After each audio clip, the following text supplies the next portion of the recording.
천안함 사건, 잊을만 하면 음모론이 터져 나옵니다. 이 자꾸 최원일 천안함장을 향해 혼자 살고 부하 죽였다고 하는데 그날 최 함장이 천안함을 떠난 시점은 언제였을까요? 자, 이것만 말씀드리죠. 최 함장이 마지막으로 천안함을 떠난 사람입니다. 자, 이 논란 이제 매듭을 좀 지어 보겠습니다. 함께 공부할까요? 안녕하세요. 동행가 뉴스터디 동정민 앵커입니다. 자, 최근 이 두 사람이 천안함 사건과 관련해서 이 논란에 불을 붙였지만 사실은 워낙 오래된 이 논란입니다.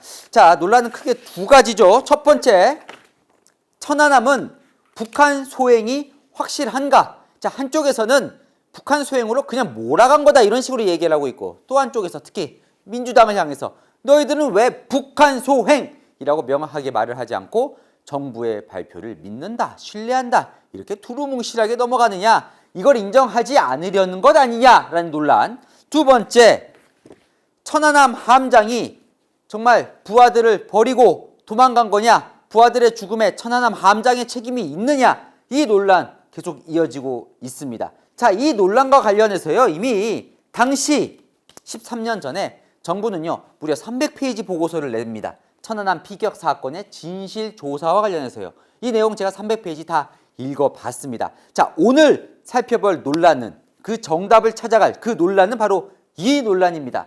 과연 최원일 천안함장은 당시 천안함에서 무엇을 했고 언제 천안함을 떠났으며 그 당시 무슨 일이 있었을까요? 자, 그러려면 그날 무슨 일이 있었던 건지부터 살펴봐야겠죠. 2010년 3월 26일 그날 밤으로 떠나보겠습니다.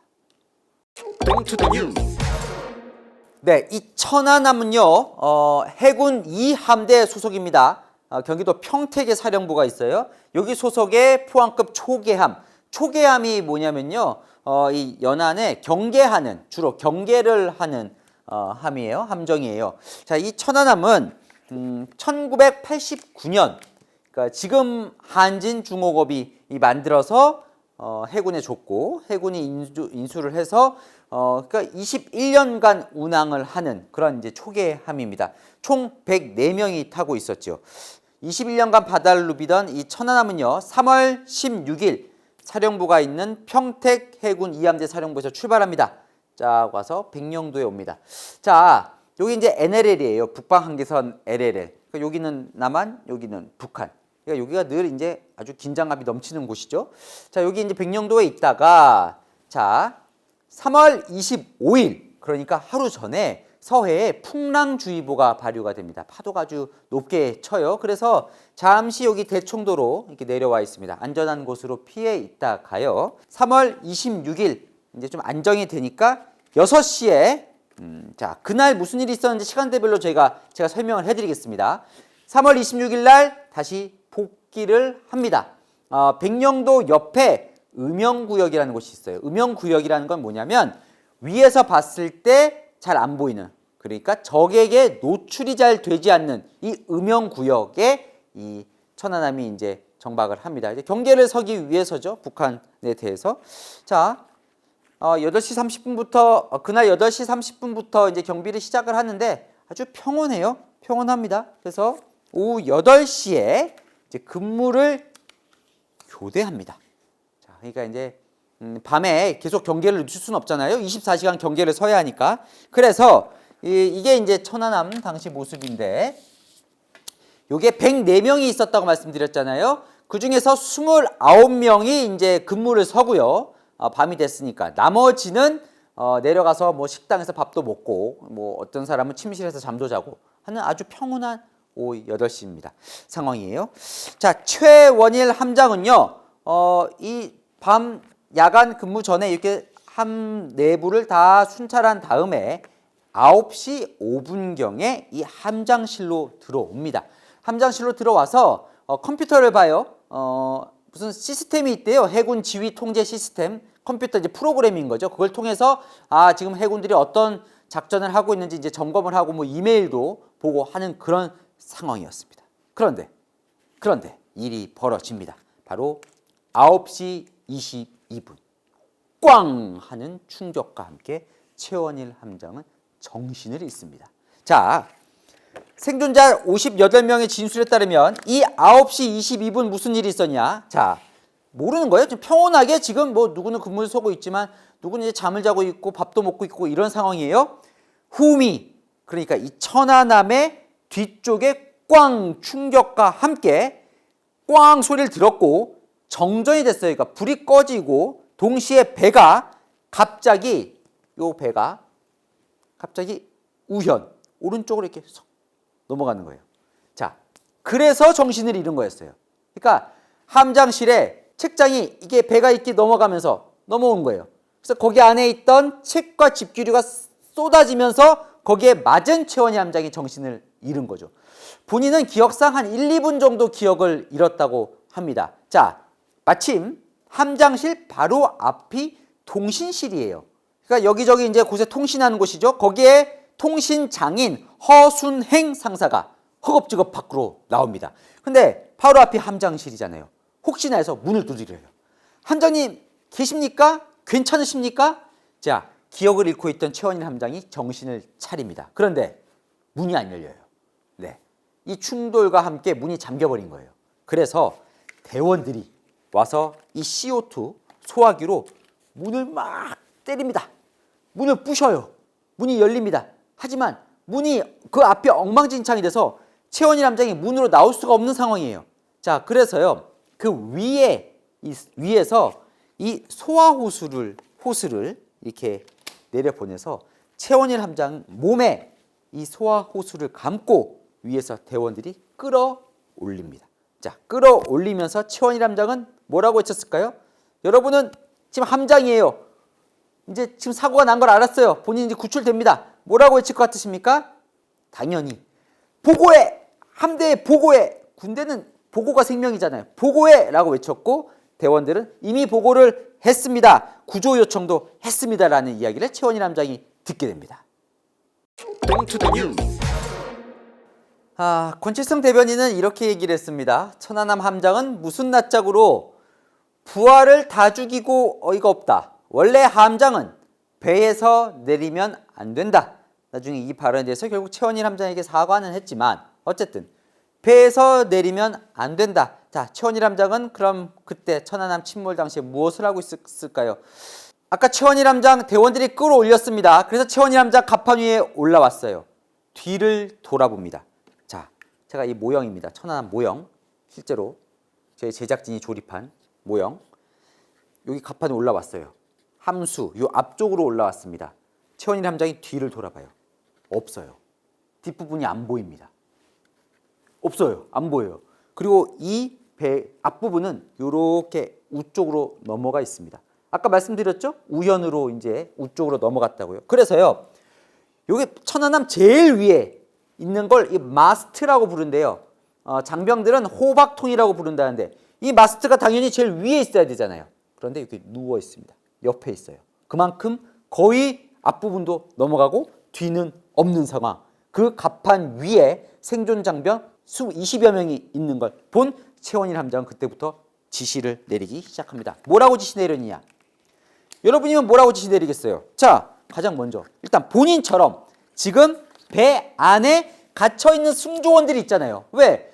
104명이 타고 있는데 위에 20명밖에 없으니까 빨리 구출을 하라고 합니다. 계속 구출합니다. 구출하면서 뭘 하죠? 몇 명이 살았는지 계속 파악하라고 지시를 합니다. 자, 요거 지시는 이제 부함장에게 내리고요. 요 계속 파악하라고 하는 건 이제 작전관에게 지시를 내렸다고 합니다. 자, 계속 세요. 104명 타고 있잖아요. 몇 명이지? 20명. 몇 명이지? 30명. 몇 명이지? 50명까지는 갑니다. 50명까지는 확인이 돼요. 60명으로 넘어가질 않습니다. 네, 그래서 그 당시에 있던 장병들이 너무나 안타까워했다는 이야기를 나중에 증언으로 하는데 60번으로 넘어가질 않습니다. 자, 그러면서 계속 지시를 내립니다. 뭐라고요? 구조함 불렀잖아요. 그죠? 이제 구조해달라고 요청을 하잖아요.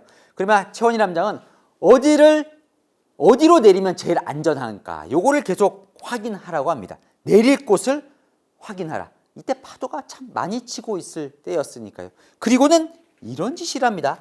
위에 올라온 장병들은 전원 머리를 숙이고 대기하라. 이거 왜 이렇게 지시를 내렸을까요?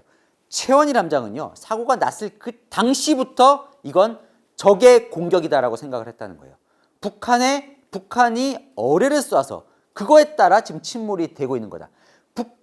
적이 공격을 계속 해올 수 있다는 생각을 처음부터 합니다. 그래서 올라오자마자 전원 머리 숙이고 적에게 대응할 준비를 해라라고 지시를 합니다. 네. 사실은요, 최원일 함장뿐 아니라 부함장을 비롯한 대부분의 간부들도 그런 생각을 했대요. 이건 북한의 공격이다. 자, 실제로요. 그래서 최원일 함장은 통신장에게 이렇게 보고하라고 합니다. 상부에 북한 어뢰에 맞아서 침몰 중이라고 보고하라. 네. 이미 그때부터 어뢰라고 생각을 했다는 거예요. 9시 56분, 그러니까 사고가 난 지 34분 뒤네요. 네, 첫 번째 구조정이 도착합니다. 이제 구조가 시작이 되는 거예요. 자, 구조, 여러분 같으면 어떤 순서, 누구부터 구조를 해야 한다고 생각하세요? 물론 다친 사람부터 해야겠죠. 그죠? 부상병부터 구조를 합니다. 그리고요, 계급이 낮은 이병부터 구조를 합니다. 네. 최원일 함장은 말하지도 않았는데, 지시하지도 않았는데 이병부터 구조하는 걸 보고 본인이 좀 감동을 받았다라고 이야기를 나중에 훗날 하던데요. 어쨌든요. 자, 구조가 막 진행 중이에요, 지금. 근데 지금 많잖아요. 50명대 구조를 해야 되니까 배 한 대로 바로 구조 다 탈 수 있는 게 아니에요. 여러 대의 구조정이 와야 합니다. 10시 32분 최원일 함장은 상부인 평택 2함대 22전대장과 통화를 합니다. 그때 보고한 내용이에요. 그대로 나와 있습니다. 기록에. 최 함장이 뭐에 맞은 것 같습니다. 물어봅니다. 뭔 것 같아? 어뢰 같은데요. 북한이 쏜 어뢰라는 거죠. 한미가 아예 안 보입니다. 자, 이 천안함 뒤가 아예 보이질 않는 거예요. 지금 모두 이 함수 앞부분에 지금 있는 거예요. 한미 어디부터? 자, 연돌이 안 보여요. 고속정이나 립을 보내달라고 합니다. 립. 네, 이거 생존자도 물어보죠. 58명이고 다수가 피를 흘리고 있습니다. 58명 계속 생존 인원 파악해서 지금 보고를 하는 거예요. 자, 여기서 립을 보내달라고 하는데요. 이 립이 뭐냐면 해경 고속단정인데 고무보트예요. 근데 이 기동성이 좋죠. 특히 파도가 많이 칠 때 자주 이제 탐색 같은 거 할 때 쓰는 이 립을 보내달라고 합니다. 왜냐하면 고속정 배를 보내왔는데 이 파도 칠 때는 이게 많이 흔들린대요. 그러다 보니까 실제로 작전관 중 한 명이 이 고속정에 타려다가 뛰어내렸는데 바다에 빠져버립니다. 다행히 이제 나중에 구출은 하는데, 자, 이제 이 립을 보내달라고 합니다. 자, 그래서 립 2대가 옵니다. 그래서 이제 한 명씩 구출을 해요. 자, 침몰하는 천안함 다 구출합니다. 마지막 천안함에 남아있는 사람은 바로 최원일 함장. 최원일 함장은요, 나는 끝까지 천안함과 운명을 같이 하겠다고 구조정에 타지 않겠다고 했다고 합니다. 누구 얘기냐면 김덕원 부함장의 증언이에요. 네. 가장 마지막까지 타고 있었던 사람이 최원일 함장입니다. 그런데 당연히 동료들이 타라고 했겠죠. 억지로 태웁니다. 그렇게 해서 11시 13분 생존자 58명을 모두 구출합니다. 자, 구출하러 나갔던 해경이 나중에 증언에 따르면 11시 20분 본인의 육안으로 천안함이 완전히 침몰됐다. 그 시각은 11시 20분. 불과 7분 차이입니다. 자, 천안함 침몰 원인으로 처음에 천안함 사건 발생했을 때 가장 힘을 받았던 게 좌초설입니다. 좌초설. 그래서 스스로 이제 뭔가에 부딪혀서 이제 부셔졌다는 거죠. 자, 이 좌초설의 근거로 당시에 천안함 구조를 요청했을 때 처음에 좌초라고 언급했다. 이것을 근거로 좌초설이 초반에 많이 퍼졌었습니다. 실제로요. 자, 9시 22분에 처음 충돌이 발생하죠. 6분 뒤에 첫 번째로 천안함에서 구조 요청을 합니다. 그 요청한 사람은 천안함 포술장, 포를 담당하는 포술장이 구조 요청을 이제 평택 2함대에 하는데, 자, 당시에 꽝 충돌했어요. 이 안에 정전이 됩니다. 불이 다 꺼져버려요. 그래서 이 배 안에서는 유선이든 무선이든 이 통신이 다 꺼져버려요. 그래서 이 포술장은요, 이 휴대전화로 처음에 보고를 했다고 합니다. 이 보고가 뭐였냐? 자, 이렇게 보고를 했다는 거예요. 나 천안인데 지금 침몰됐습니다. 좌초입니다. 구조가 필요합니다. 자, 이거 좌초라는 표현이 나옵니다, 실제로. 자, 2분 뒤에 천안함 전투정보관도 자, 평택 이함대 당직 사관에게 전화를 거는데 여기서도 좌초입니다라고 보고를 합니다. 자, 김덕원 천안함 부함장은요 나중에 이렇게 증언을 합니다. 본인도 좌초라고 보고하는 걸 들었다는 거예요. 천안함 포수장이. 그런데 왜 정정을 하지 않았느냐 당시에. 여기서 좌초라는 표현은 당시에 워낙 급박한 상황이에요. 그죠? 지금 무슨 일이 일어나는지 몰라요. 일단 충돌해서 막 하니까 빨리 보고를 한 거예요. 이런 급박한 상황에서 그냥 좌초라는 표현은 배가 두 동강 났다는 얘기지 이 좌초가 원인이라는 뜻은 아니었다. 지금 이 급박한데 뭐 좌초인지 뭔지 어떻게 압니까? 그죠? 그래서 좌초라고 표현을 했다는 거예요. 실제로 자 앞서 제가 말씀드렸죠. 최원일 함장이 이제 고지에서 올라오잖아요. 갑판으로. 계속해서 처음부터 어뢰의 공격, 북한의 공격이라고 생각을 했고 실제로 아까 앞서 말씀드렸다시피 최원일 함장의 지시로 계속해서 북한 어뢰를 맞았다고 보고를 합니다. 처음에 잘 몰랐을 때 좌초라고 보고한 건 맞지만 최원일 함장은 계속해서 북한 어뢰를 맞아서 침몰 중이라고 보고를 해요. 오히려 천안함이 아니라 이함대 그 위에 해군 작전 사령부를 거치면서 이 어뢰라는 표현이 누락이 됩니다. 자, 이 나중에요. 국회에서 엄청나게 공격을 받습니다. 해군 작전 사령관을 국회로 불러서 왜 누락했냐라고 공격해요. 실제로 이 사령관이 본인의 판단이 잘못됐다고 나중에 인정도 합니다. 자, 그때 당시에요. 참 이것도 아이러니하죠. 이명박 정부 청와대였는데 당시에 청와대에 뭐라고 보고를 하냐면 천안함이 파공, 배에 구멍이 나서 침몰 중이다 이렇게 보고가 됩니다. 어뢰라는 표현이 제대로 보고가 안 돼요. 오히려 최원일 함장은 계속해서 위에 상부에 대응하는 공격을 해라. 지금 적에게 우리는 공격을 받았으니 대응 공격을 하라고 요청을 하는데 제대로 해군 작전 사령부가 대응을 하지 못했다는 게 지금까지 밝혀진 진실입니다. 자, 결과적으로요. 최원일 함장은 지금까지 과정을 보면 최선을 다한 걸로 봐도 무방하겠죠. 이 정도면. 지금도 생존 장병 58명은 한마음으로 이 최원일 함장을 따르고 있는 것도 바로 이 이유가 아닐까 싶습니다. 최원일 함장은요. 2021년 전역합니다. 자, 지금은요. 이 천안함과 관련해서 강의를 하는 현장에서 강의를 하는 일을 하고 있습니다. 자, 그러면요. 이것도 알아봐야죠. 사실 더 큰 논란이 이겁니다. 북한 소행이 확실한 것인가?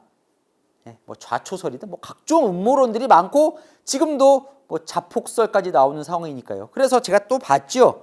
당시에 천안함 피격 사건 정부의 합동조사 결과 보고서. 과연 이 보고서에 한 대목이라도 북한 소행이 아닐 가능성을 열어둔 대목이 있는가? 300페이지 한자 한자 제가 다 읽어봤습니다. 당시에요. 우리나라 군뿐 아니라 민간기관, 그 다음에 뭐 호주, 영국, 미국, 각종 스웨덴, 해외 전문가까지 다 불러서 조사를 한 결과입니다. 자, 이들은 왜 북한 소행이라고 확실했는지 그 내용은 다음 시간에 이어가겠습니다. 복잡한데 궁금한 이슈 댓글로 남겨주시면 제가 대신 풀어드리겠습니다. 동인가 뉴스터디 오늘은 여기까지입니다. 감사합니다.